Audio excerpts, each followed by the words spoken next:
Rev up your engines!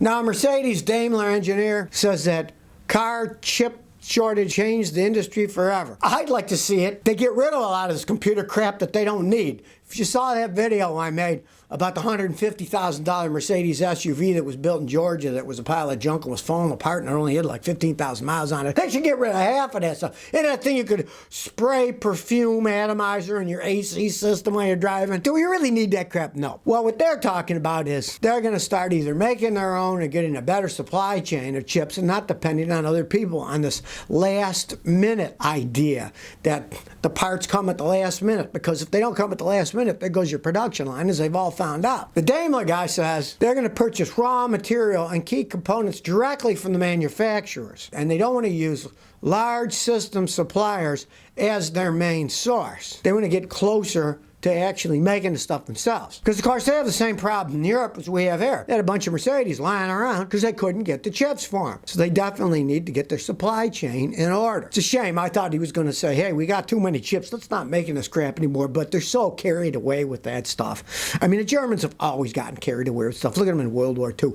They made these tanks that were these technological marvels, and the things would break down. I read one thing where these Tiger tanks were coming in, the Super Tigers, the big King Tigers, right? And I was like, 20 of them, only 3 made it to the battlefield. All the other ones broke down before they got there. Even they can realize in hindsight, they made those not actual tanks, but artillery pieces, the Stugs. And they actually knocked out a lot more tanks than the Tiger tanks did because they were smaller, they were cheaper to make, and since they weighed less, they broke down less and they were more dependable and they could actually use them. Maybe they should learn a lesson from that and not put all this technology into their Mercedes. But I doubt it because they always get carried away with that stuff, you know. They'll just find another place to get them from or build them themselves because they're too much into technology, those Mercedes. Watch that video. It's an absurd amount of stuff that's in them, and they break even from the get-go. Then when they get old, too much technology. But they're going to try to put it more in-house.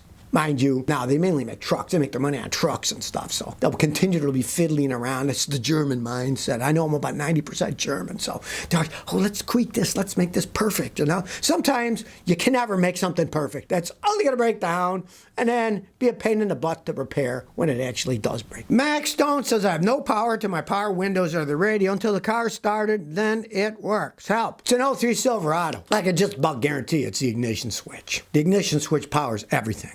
And probably when you turn the switch just on, it's not working. But when you start the car, that jolts it enough that then power goes everywhere. I would replace the ignition switch first. Now, if it's not that, then you're going to have a real stinker. He said that he checked the grounds and they seemed okay.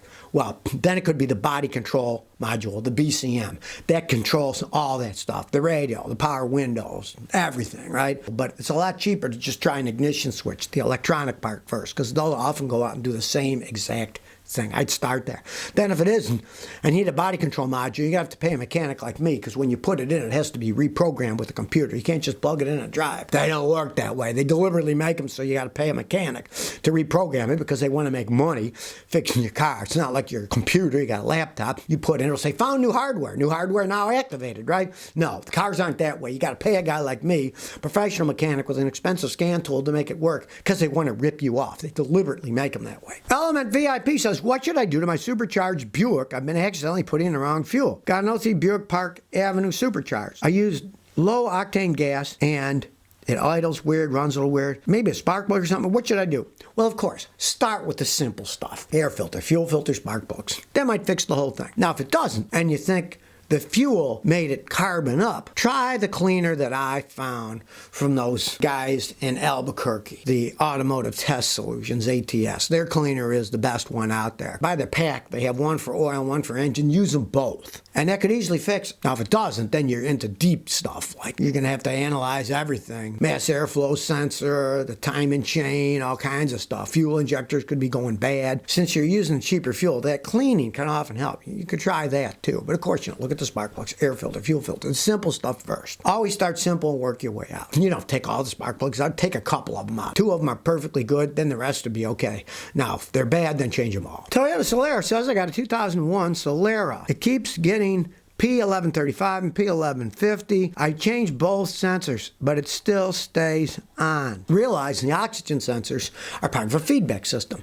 They tell how much residual oxygen is in the exhaust to see how rich or lean the car's engine, and then try to compensate by changing the ignition timing, changing the fuel injection pulsing so that it runs perfectly. Air versus fuel, right? Well, you change the sensor, it didn't make any difference at all. So you obviously have a problem, but it is a 2001 Solara. I mean, the thing's 21 years old. Odds are it's going to need a new catalytic converter. Now, you might try my video fixing bad catalytic converters, run some cleaner, maybe it'll go away and work perfectly fine. It's probably going to need a cat, though. I mean, have a pro like me check it all to see what's going on. Maybe it's running too rich or too lean, and then you got to fix something else. My experience, one that's 22 years old that does that, and you change the sensors, it usually means the catalytic converter has gone bad. Now, but if it runs okay, you'd live with it. I had a guy in Houston did that with the Toyota Highlander for 4 years, and the 5th year the light went off and didn't come back, and he didn't do anything to it. So, who knows? But that's generally what it is, a catalytic converter. SNJ says, I put a new starter on my car, but it still won't start. I got a 2013 Hyundai Tucson. Head out to work, car wouldn't start. Mechanic came out,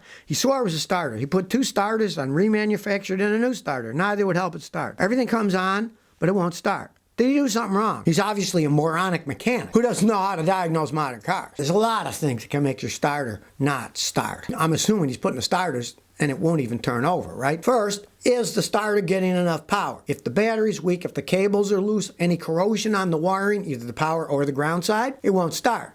Right? But modern cars aren't as simple as you might think. When I was a young mechanic, when you turned the key, power went from the battery to the ignition switch to the starter, a direct connection, all 12 volts, right? Not anymore. When you just turn the key in your Hyundai, all it is a 5-volt reference signal. It goes to the computer. The computer looks at everything, makes sure you got it neutral or park, foot's on the brake, blah, blah, blah. Then it decides to send electricity. It's still 5 volts. And the 5 volts grounds in a computer. Then the computer sends power to a relay.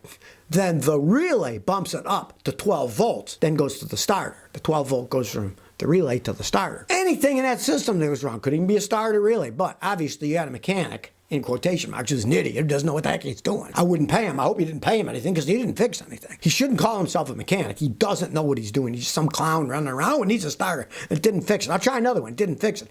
You got to test, not just try. He needs to measure the electricity all through the system to see where the problem is. Could be a relay, could be a corrosion, could be all kinds of things.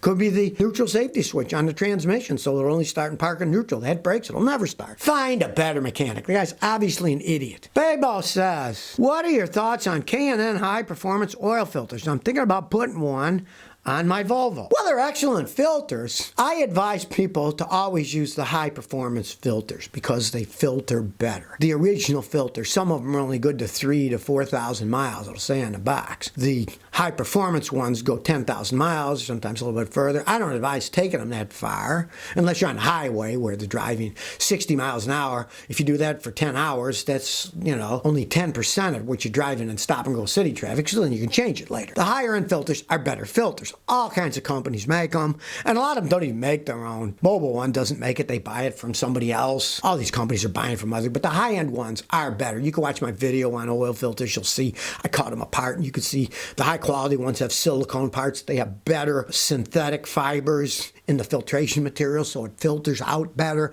It's just worth it. I mean, you spend a few bucks more. Don't get ripped off and go to the nearest store and pay $12.95 for the high-performance oil filter. You can buy the same thing online from Amazon for probably half the price. That's what I do. I buy like 4 or 5 of them for my cars at a time, have them sent to the house. Then I got them ready, ripped off. When you go someplace else, they're just going to mark it up and make a ton of money. You can get them cheaper somewhere else. Marty123 says, I got a 2010 Hyundai V6. I changed the oil. The oil filter is the paper cartridge, which is an oil filter housing under the hood. Once I drain the dirty oil from the oil pan and remove the cartridge, is there any reason I can't add clean oil directly into the filter housing instead of through the oil filler? It's upside down one where the bottom's here, so you can actually put the oil and screw and it doesn't hurt anything. You can if you want. Just don't overfill it. Like if it takes 4 quarts of oil, say, whatever you put in there, count that as towards what you put in the top for the rest of the engine. Now, there's people like saying, oh, you need to prime your oil filter. You guys used to do it millions of years ago. Most Most vehicles don't need that today because your oil filter is not a full flow oil filter. It only flows part of the system. When you start the car, most of the oil from the bottom goes right up to the top of the engine first, and then a lot of it bypasses the oil filter. So you don't really need to. Back in the day, cars weren't that way, and yeah, you were better off filling it up, putting it on, because some of them were full flow filters, and if there was air in there, you're going to be sucking air in the beginning startup, and you'd have more wear. And a lot of them, of course, have the filters upside down, so you can't fill it up. It will all come out when you turn it off. So if you never want to miss another one of my new car repair videos, remember to ring that bell.